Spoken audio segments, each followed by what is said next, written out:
Euroregione.news.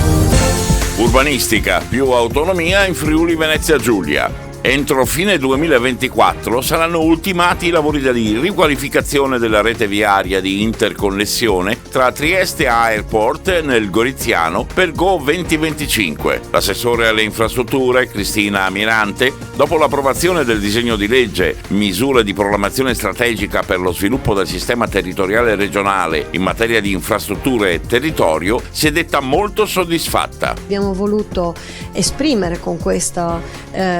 decreto legge una importante volontà, quella di manifestare quella che è una capacità della Regione di legiferare in materia di urbanistica, di pianificazione territoriale,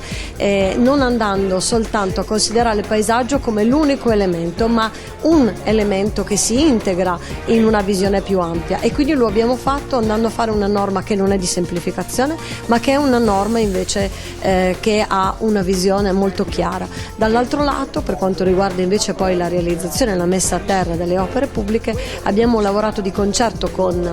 quello che è una previsione espressa invece della norma, cioè che la competenza in materia di contratti pubblici è chiaramente dello Stato, con la possibilità però della Regione di mantenere una serie di istituti da sempre usati dai nostri tecnici, dai nostri comuni, relativamente al procedimento amministrativo che porta alla realizzazione di un'opera pubblica, e quindi ne abbiamo conservato e valorizzato i contenuti positivi, ma ne abbiamo invece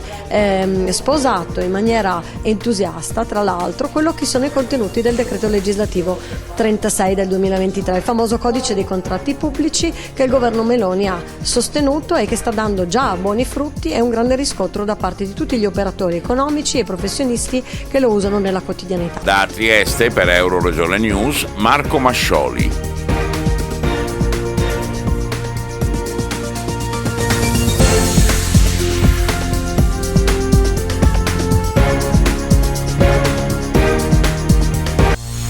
Euroregione.news.